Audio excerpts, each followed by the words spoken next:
So first of all, thank you so much for coming, and also thank you to the organizers and everybody here at the conference for having me. I hope that I can add a little to this discourse in sort of the same way as Dr. Cotter just did, because I am also talking about student experience. Specifically, however, I'm talking about the dynamics of experience within a classroom setting as technology can be applied in a lecture situation. I think that a lot of my colleagues and myself have often wondered if many of the things that we're doing, innovative though they may feel to us, are actually working. And while we can provide a lot of different outcome measures to determine the efficacy of different applications in the classroom, we don't necessarily know if the student engagement is, I guess, real, for a lack of a better term. So what I set out to do with this project was to understand a little bit from both perspectives, the professors as well as the students, of their engagement with technology and their engagement with each other as a result of their engagement with technology. So let me take you kind of quickly through what I did. First of all, the setting. Now, I am too from Bronx Community College, and we have varying degrees. Now, I'm a psychology professor in the social sciences department, and among the members of my department, we are a really big department, and we have a lot of different approaches in the classroom. So some of us are very tech handy and tech embracing, and some of us are extremely analog. So you run the gamut. Now, what we generally tend to know, and if you look at the research, it's a no-brainer, and of course I'm preaching to the choir at this conference, but technology and internet access are intended to aid learning and connection.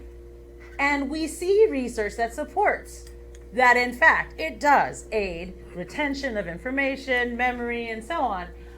However, we do see contradictory research findings. For example, well, I'll run into this a little bit later, but we see that we have distractions that result from technology use in classrooms. Sometimes the technology use, as is evidenced here, when you guys zone out in about 5 minutes, can sometimes provide a focus point for your eyeballs, and you may not, in fact, be paying attention. So we're seeing some stuff going on in the classroom, but having a hard time measuring it. So given all these different contradictory research findings on things like cognition, attention, classroom technologies, it's really difficult to understand what best practices are. Also, these are, domain specific. Certain areas are a little easier and lend themselves a little better to technology use in classrooms than others. So I sort of started thinking about the issue in terms of breaking it down, like I said before, into this sort of, dual model of professor on the one side and student on the other. So looking at student use of classroom technology, if you ask students how to rate their devices that they feel are most important to their personal academic success, they're going to put laptops at the very top at 85. Tablets, smartphones, and ebook readers in succession. That smartphone percentage is steadily increasing. I know many of my students do everything on their phone, including write papers, to my chagrin. Then you have the question as to whether or not students want more and more academic resources on their mobile devices, which they do. However, there's a little bit coming later that makes it kind of dismal that they do want that. But 67% of students' smartphones and tablets are being used for academic purposes. That is self-reported, however, and a student's version of academic purposes may vary very greatly from what we consider to be an academic purpose. So just putting that out there. On the teacher's end, basic classroom technology use includes things like PowerPoints and videos and websites and so on. Those have been around for a long time. And then the use of Blackboard as well. Some folks have been integrating Blackboard into the actual lecture setting. Beyond that, more recent classroom applications of technology include things like Pinterest, YouTube, podcasts, integrating blogs. Second Life is sort of fading, but some people still use it. And then proprietary applications that are produced by different publishers. But at the end of the day, teachers' main concern is whether or not A, they're getting the right kind of training to support the things that they want to do, and B, whether or not the things that they're doing are in fact effective in terms of what they want for their students to grasp of their material. So I'm a psychologist, And when I consider this from a psychological research perspective, I started thinking about the basic elements of what's required in a classroom to succeed if you're a student. We have to think about attention span. We have to think about cognition.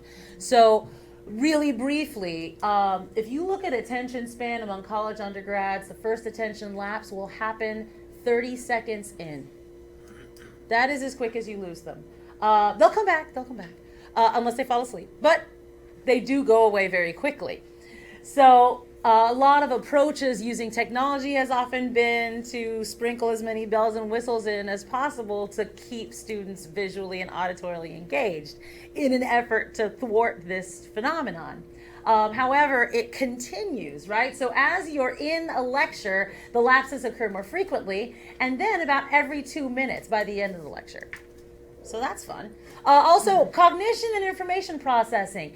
If you get a limited amount of exposure to something, it is far less likely that you're going to process it into your long-term memory, which is sort of the goal landing pad. So if you are going to flash something up on a screen, be it for maybe, I don't know, you lecture on a topic, the screen is up, it's there for maybe 5-6 minutes, the student instantly shows you the top of their head as they write down whatever's on the screen. Who knows if they're listening to you, right? But in that event, that's not yet going to be processed far beyond your short-term or working memory. They keep it long enough to put it on the page, and then they move on. So that doesn't qualify as rehearsal, meaning that they're not necessarily going to get this unless they go back and rehearse it on their own time. And oftentimes students think, well, if I took a picture of the PowerPoint or if I have it on Blackboard and I can access it later, I'm good.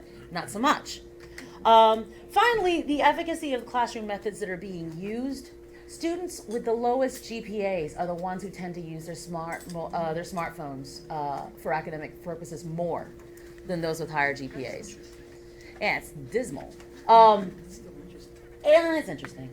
But it's also, it begs the question, if students are clamoring for this availability of resources on their smartphones, on their tablets, and they're just, and truly, I teach a couple of intro psych courses where we're using products that are entirely embedded online.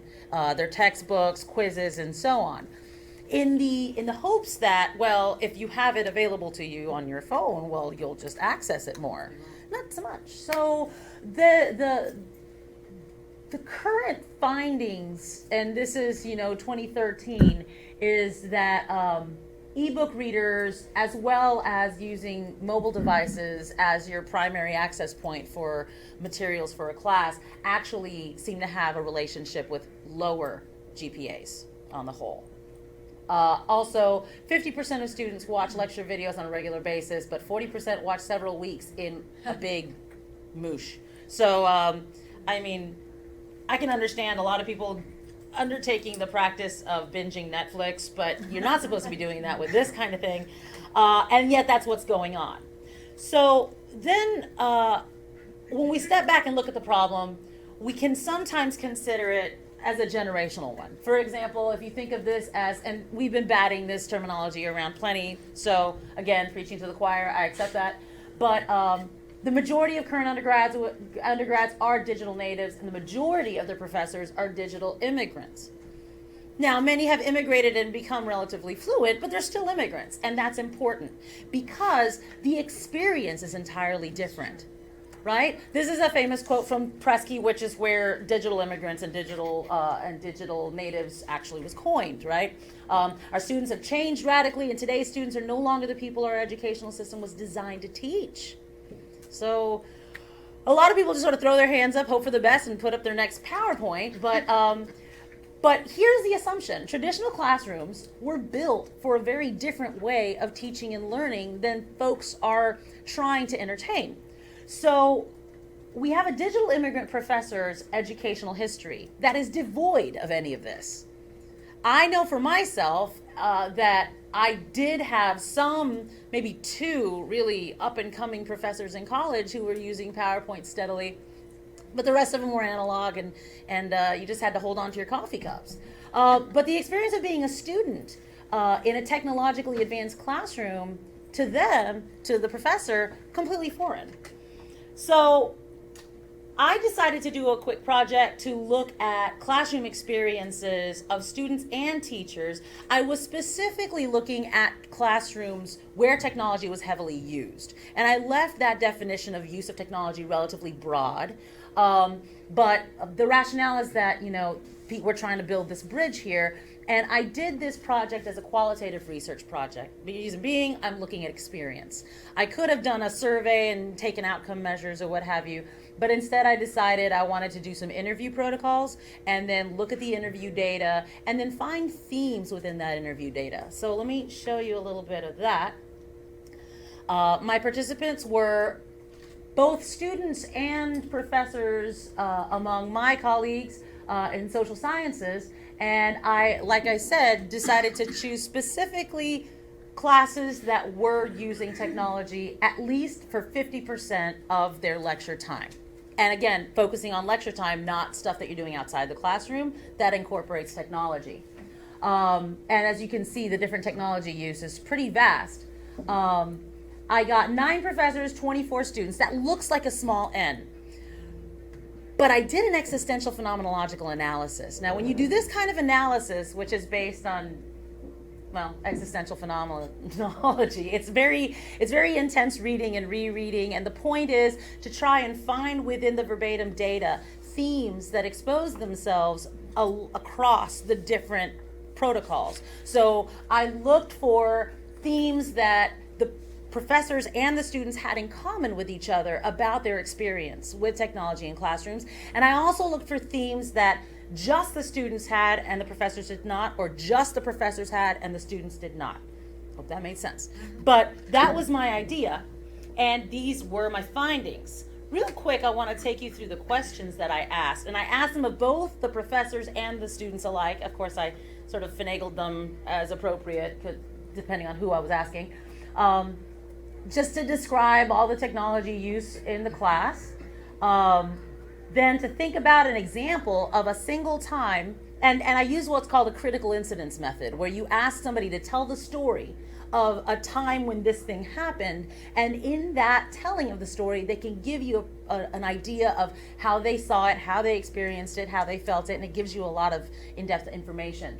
So I asked about a time when they were in that particular class that they described in the first question, and found technology to be very helpful or helping the classroom experience. As much detail as they could give me, the more the better. Second, I asked them of a time where the adverse was happening, where they found technology to be unhelpful to their classroom experience or to their learning. The third thing, in terms of this question sequence, was a personal observation of whether or not they consider themselves technologically savvy. And I left that to their own understanding of what savvy meant. But did they feel comfortable using technology? Did they feel, as well, if their professors were, or their students were comfortable using technology? Did they think more or less should be done? Does the experience of being in an analog class vastly differ from that of a technologically enhanced class, and how? And then have you ever felt, and this is slightly different from the above questions, but have you ever felt overly dependent on technology? Have you ever had the sense that if it wasn't for technology, you'd be sunk? And that's a very different answer coming from a student versus a professor. So my findings, and I found this to be a hopeful thing, I don't know how you'll take it, but I found more convergent themes than I did divergent themes. So in other words, the students and the professors had more in common than they didn't. So the first theme that came out of the data, almost everybody, when it was a convergent theme, almost everybody that I interviewed had it to some degree, was that technology is a distraction in the classroom. Now, the students felt like, and I've pulled up these quotes from the interview protocols just so that everybody can sort of sense it. When my boyfriend texts me, I tell him I'm in class, but I still pull out my phone and I deal with a text and I lose that moment. Very, very common discussion about the phone and the tether that one feels to the phone. On the professor end, I let my students keep their phones on during class. It's not realistic for a lot of them to put it away. A lot of our students, I have a policy in my classroom that sort of warns my students, listen, if you need your phone because your kid's in daycare or you have a job thing coming up, will you just let me know in advance and let's have common courtesy. But a lot of professors do have that policy of, okay, you need your phone, I get it, but it does mean that you pay a price in losing their attention. The second theme I found was an expectation of participant ability. I kind of like this because it means that everybody's really gracious and humble and thinks that the other people are better than they are. So the students actually felt that the professors knew a great deal of what they were doing, and yet it was specific. So the students felt that they were very, very good at their phone usage, but when it came to the real computers, as a lot of them put it, well, yeah, my professors got it down. The professors, on the other hand, felt the same way, but gave a great deal of credit to their students, as if to say that the students were very, very keenly aware of how to do things. They maybe just didn't choose to. But everybody was very gracious on that point. The third theme was there was an overwhelming endorsement for overall use of technology. So everybody's on board, technology is necessary. They felt it really helped. The only time I don't think technology is helpful was when it isn't working, which unfortunately in a couple of my classrooms is often the case. But that's telling. So the only bad technology is a technology that won't plug in, right? And then of course professors really understand the value of using it. It adds another voice. It lends another opinion, perhaps. It takes you outside of the classroom for a second, which is really valuable. And the last convergent theme was technology as a hindrance to creativity in the classroom setting. What was interesting to me is that I somewhat expected this in the professors' end of the discussion, not as much in the students, but it turns out they are keenly aware of this. Student 7 here said that I get that it's more convenient for professors to use technology. They just click, click, click. Writing on the board changes it up sometimes, though. I pay attention differently when he does that. With technology, you know you can sort of doze off. Mixing it up can be good. And the professor feels that tether as well. So oddly enough, I have found, and sort of aside from the other interview protocol, when I talked to some of the other professors, they were like, it's almost a blessing when something breaks, because it gives me a chance to just do my thing and go rogue. Then we have the 3 divergent themes. Really quickly, divergent theme 1 was a certainty of the fact that technology that was being used works. So students are gung-ho. They're like, yeah, of course technology works. Who ever heard of a classroom that works without technology? But professors are constantly questioning themselves, questioning their methods, and questioning whether or not what they're doing is effective. And that every single professor had something to say about. The second divergent theme was satisfaction with the amounts of technology use. Students are happy with the level of technology that they receive, especially specific to these classes, mind you.